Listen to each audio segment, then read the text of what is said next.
And so the king is once again my guest. And why is this? Was Herod unimpressed? We turn to Rome to sentence Nazareth. We have no law to put a man to death. Yep. Welcome to the Not So Secret Show, episode whatever. What the hell is wrong with me? Apparently, I'm under the influence of both alcohol and Andrew Lloyd Webber. I've been watching so many clips of Jesus Christ Superstar, all the different iterations or versions. And I think I watched Godspell. Oh man, I was about to say Jesus, no pun intended, about 3 or 4 times. And I watched the 1973 version of Jesus Christ Superstar in its entirety, I think twice, and then I also watched that 2000 version. And no, I haven't lost what's left of my mind. Uh, I actually kind of enjoyed it. I think the strange thing is there are some people who, I don't know if we call them maniacs or what, who will watch the same movie over and over again. I don't mean to poke fun if you're one of those people. I think the last time I did that was probably like back in the 90s with The Crow. I had this obsession with the original Crow movie starring Brandon Lee. Love that movie so much. I watched it a bunch of times on VHS. But generally speaking, I'm the type of person I watch a movie once, and even if I dig it, then I just kind of enjoy the memory of it and don't actually sit down and watch it again until probably, years down the road. But I think because musicals, well, contain music, and music is the type of thing you can revisit again and again.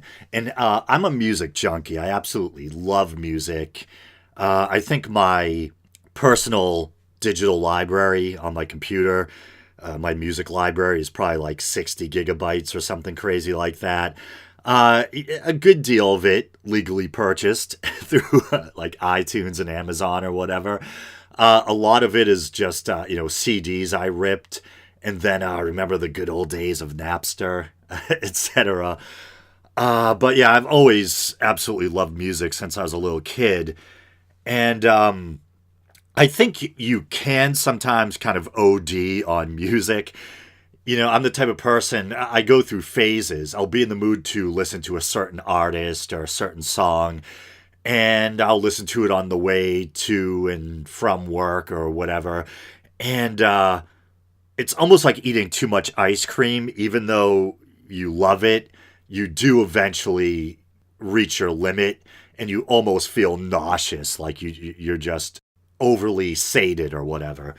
But I think, yeah, whereas a movie, most people, you watch it, and maybe, like I said, you enjoy the memory of it, you talk about it with friends, you think about it, but you don't sit down and watch it over and over again.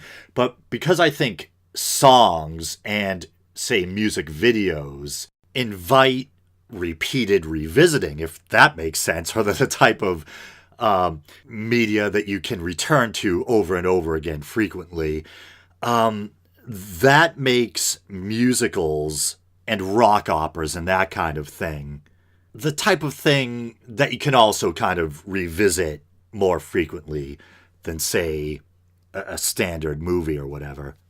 And even though I did enjoy kind of overdosing on Godspell and Jesus Christ Superstar, the main reason for my binging was because I wanted to make sure I had all my ducks in a row for that review special, which I released yesterday.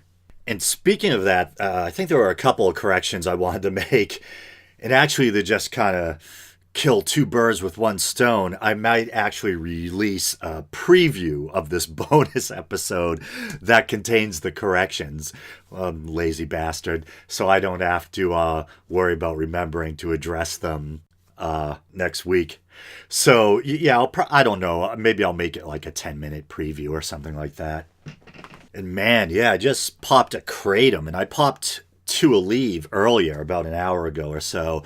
So I have like this stubborn headache. It doesn't feel like one of my migraines. It's more like this just achy kind of thing. almost feels like a hangover, which I rarely get. No matter how much I drink to excess, I rarely get headaches. I don't want to make it seem like I drink to excess frequently. I would I would probably describe myself as someone who drinks excessively in moderation, if that makes sense. Where, during the work week, I don't touch a drop of alcohol. Friday and Saturday night, whether I'm staying in or going out, I drink. If I'm staying in by myself and working on the podcast or whatever, I'll probably have like 2 big glasses of like rum and coke, pretty strong mix. If I go out and I know it's going to be this like all-nighter of a party, I will get absolutely blitzed, just to be honest. But usually, no matter how much I drink, especially if I'm just staying in by myself and only have a couple of drinks, I usually don't really get hangovers anymore. But yeah, I mixed some crack and rum, which I think is fairly strong, with some Coke last night. The drink, not the drug, and and maybe I drank too much too fast. But yeah, I've had this kind of annoying headache all day. But anyway, on to those corrections. So the first one isn't a factual error or anything like that. It's just me making an ass out of myself with some kind of weird grammatical slip up or brain glitch or whatever. I'm talking about, I think it's John Michael Tebalak is his name, the creator of Godspell. And I was talking about how he passed away at an early age, at the age of 35, of a heart attack. And I meant to say, sadly, he passed away or whatever. And somehow it came out as sidely. And I listened to it like 3 times. I'm like, how can that be? I can't even blame that on my weird regional Northeast accent or whatever. That's just a weird brain glitch or something. Yeah, I listened back again and again. I'm like, shit, yeah, I say sidely he passed away instead of sadly. And you know me and how neurotic I can get about errors. I actually thought about pulling the episode, editing that little part, and uploading it again. And then this is how crazy I am. I actually, I was coming back from the supermarket and I was at a red light, and I quickly Googled sidely to see if it might actually be a real word. It's a real word. And I'm kind of like, ka-ching. Not a word that people use often. It might be kind of archaic. But sidely is a word. I don't know if it's necessarily used in the context I need it to work in. But I'm like, well, I guess that's good enough. It's a real word. It almost sounds like I'm saying, on a side note, he passed away. But let me look it up real quick. Yeah, so this is from Oxford Living Dictionaries. Sidely, S-I-D-E-L-Y. Adverb, by, at, or towards the side, obliquely. Formerly, also. An indirect manner, indirectly, obsolete. Origin, late Middle English. Earliest use found in John Wycliffe, 1384, theologian, philosopher, and religious reformer. But I don't know, maybe it makes it sound even worse. Like, it makes it sound like I'm implying that he died on his side, which may or may not be a factual error. And I should be laughing about this guy passing away. I'm laughing at myself. And I have no idea in the world how I managed to accidentally transform a short A sound into a long I sound. I mean, I should get some kind of weird medal for that. Let's see, what was the other correction? Relatively minor, I think. I was describing the 2000 quote-unquote film version of Jesus Christ Superstar as, well, a film. But I think it might not have been a traditional film in the sense of the 1973 version, where, the 1973 version was shot on location, so to speak, in the Middle East, in the Holy Land. At least I think it was. Might just gave myself something else to correct. But I think technically the 2000 version may have been a filmed version of a kind of, a closed set stage performance sans an audience or whatever. At least you never see or hear the audience. But yeah, let's see. The 1973 movie was shot in Israel. And I'm just looking up the 2000 version. And I like how, on the Google result page, how I like how they have the kind of like informative little breakdown when you look up something, at the top of the results. It says Jesus Christ Superstar 2000 drama romance. Romance, I guess, in a way. IMDb has it listed as a TV episode, where elsewhere it's described as a straight-to-home video movie. It's also referred to as the second film adaptation. So I was close enough. Jesus Christ, no reason to flog myself. It's funny, even as an atheist, maybe it's my Catholic upbringing, whenever I say Jesus Christ in like an irreverent manner, or it's not usually something I would say in anger, very rarely. Still, even as a non-believer, I do that like split-second thing where I'm like, uh-oh, is there a lightning bolt coming? But I'm still here. But speaking of Jesus Christ, any of you who are familiar with Jesus Christ Superstar, you may have noticed they actually refer to him as Jesus Christ repeatedly. I think earlier, I was joking around singing the lines from that the trial before Pilate scene, and I think he's repeatedly referred to as Jesus Christ in that song. Yeah, I still have the lyrics open. Talk to me, Jesus Christ. You have been brought here, manacled, beaten by your own people. Do you have the first idea why you deserve it? Listen, King of the Jews, where is your kingdom? Look at me, am I a Jew? I'm having way too much fun with this stuff. It's funny, even though I'm like a music junkie and I've been playing in bands since I was a teenager. For some reason, I've always kind of thumbed my nose at musicals. I always thought musicals were like boring or maybe too girly or something like that. I don't know. I don't mean, hopefully that doesn't come off offensively. Maybe it's just some leftover. I'm not like the stereotypical macho dude, but maybe even me, I have some of these kind of leftover vestigial macho kind of aspects or whatever, cultural things, cultural attitudes. And I never really looked at musical theater as being cool or whatever, not in the way that, I thought rock music and heavy metal were or whatever, So I've never been big into musicals. And, I'd see like TV commercials for like Cats or The Phantom of the Opera, these other Andrew Lloyd Webber musicals or whatever, and I'd be like, oh, gag me, quick, someone change the channel or whatever. I can't stomach this shit, It's funny, I was researching Andrew Lloyd Webber while preparing for that review episode. And I couldn't believe when I saw like these old pictures. For some reason, I pictured him as just being like born a fat old man. His like soft, doughy, kind of effeminate looking guy that I pictured all, this musical theater coming out of that I had so much disdain for. And I looked at young pictures of Andrew Lloyd Webber around the time he would have written Jesus Christ Superstar or whatever. I've been working on it with Tim Rice. And he's like this thin dude with long, black hair or whatever. Looked like he should be in Pink Floyd or something. I'm like, he was a cool son of a bitch. All right, Andrew Lloyd Webber. And I actually think Jesus Christ Superstar is brilliant. In a way, I already regret being as critical as I was in that review episode. Because the more I listen to the music from it, the more I watch the full version and clips of it, the more I think I see what they were trying to do.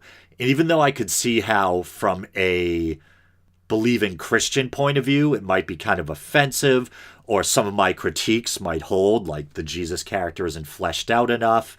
It's not explicitly stated that he's a miracle worker or that he's even truly the Messiah. The resurrection isn't explicitly depicted or anything. I still think it's powerful, and it's kind of this powerful idea to think of Jesus the man, like if Jesus was a historical figure, what that whole episode, his last days or whatever, what's referred to as the passion or whatever, what that must have been like for a human being to endure, and to let your imagination wander and try to imagine if all this really did happen historically, what it must have been like for the people surrounding him, if there actually was a Judas. Or we know historically, of course, there was a Pontius Pilate, a Roman governor in Judea. But the question is how much of the gospel accounts are accurate regarding his role in all this. I believe there's an idea that the gospel writers actually may have softened Pilate's image because they were trying not to offend the Roman Empire. So the blame is kind of more strongly shifted to the Jewish people or the Jewish leaders, the Sanhedrin, etc., and, thusly shifted away from the Roman Empire. And some scholars make an argument that Pilate was known for being ruthless and as someone who probably wouldn't have any real qualms about executing someone. And in fact, ultimately, the reason why Pilate was recalled back to Rome from Judea is because he was seen as being too harsh. So there might be good historical reason to doubt the gospel accounts as far as Pilate's concerned, but still very moving, the way they portray it in Jesus Christ Superstar, where you see Pilate as this very conflicted type of person who sees this person that he before him that he doesn't think is deserving of death, and yet he feels pressure to keep the peace. He feels pressure from the mob and the Jewish High Council, etc. Would the actual Pilate have cared what the Jewish High Council, the Sanhedrin, or the Pharisees thought? I don't know.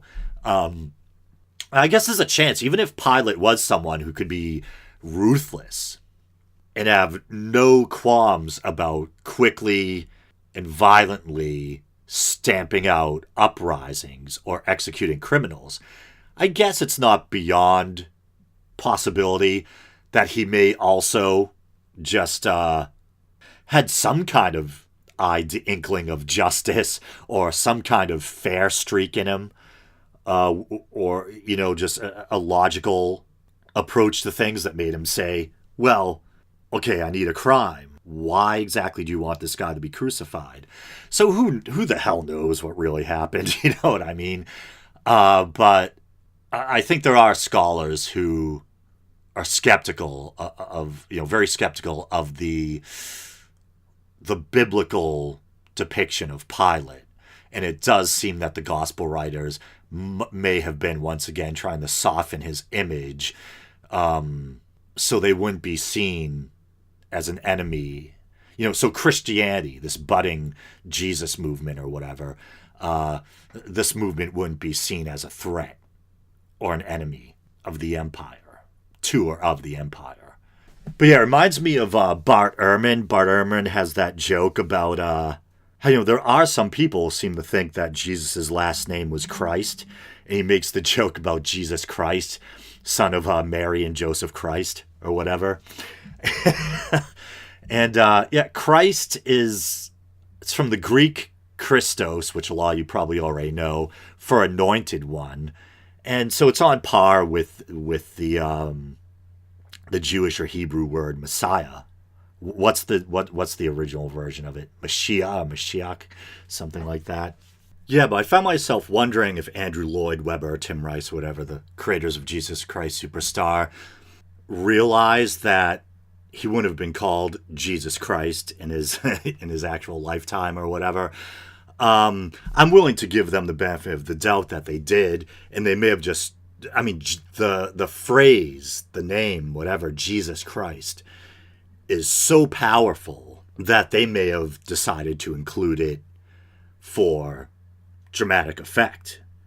And it's funny, I remember reading a lot of articles while prepping for that review episode about how Jesus Christ Superstar came under fire for being anti-Semitic, or it was seen as possibly being anti-Semitic for I think it's kind of sympathetic depiction of Pilate, and in contrast to that, the kind of villainous way in which Caiaphas and Annas and the mob are portrayed.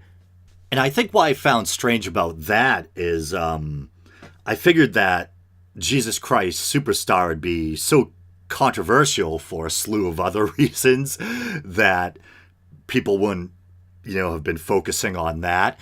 But I guess it makes sense. I mean, I don't know if it may have been, these concerns about anti-Semitism may have been coming from Jewish groups or critics, etc. And the people worried about Jesus not being explicitly depicted as a miracle worker, maybe being a little too close to Mary Magdalene, no resurrection, that kind of thing. I guess, that kind of criticism probably would have been coming from Christians. But the concerns about anti-Semitism, I mean, I remember thinking to myself, I'm like, wow, those are the same criticisms you find of your kind of standard Jesus movies. Criticisms like that are nothing new. And I think, unfortunately, I think I might have touched on this in a recent episode.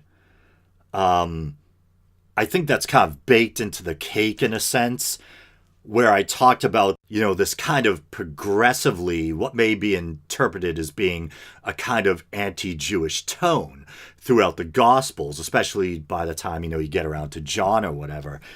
But, obviously the thing you have to remember is that it's believed that at least 3 of the 4 gospel writers were probably Jewish themselves, with the exception of Luke, who's thought to be a Gentile, probably had some kind of traditional Greek education. There's a chance he may have been a Hellenized Jew. I think according to tradition, wasn't he thought of as being possibly a physician and a traveling companion of Paul, possibly? So the Gospels themselves, or at least, 3 of the Gospel writers would have been Jewish. Jesus, Jewish. And I'm always saying this on the show, the apostles, Jewish.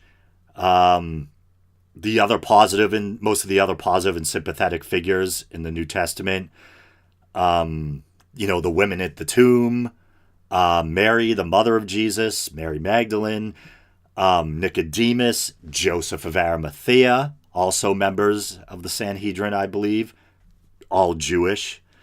Did I already say Jesus, obviously Jewish? And so I think, as I've heard biblical scholars describe it, it shouldn't be seen you shouldn't view what the gospel writers is saying as anti-Semitic, or look at the Gospels as being anti-Semitic. It's more like familial criticism or infighting.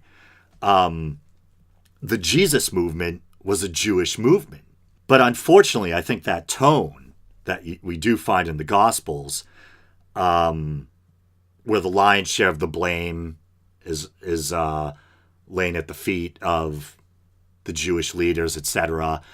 That I think that that as I said recently, it's got to be at least partly responsible for this long tradition of anti-Semitism that plagued Christian Europe, and I think culminated basically in the Holocaust.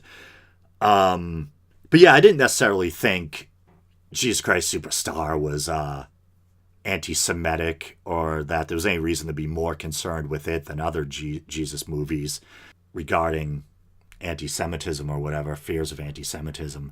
Like I said, I think it's it's kind of baked into the cake, into the gospel stories, unfortunately. But I think I said something about a 10-minute preview. This is probably going to be more of like a 20, 25-minute preview. So I'm going to cut off the preview portion now.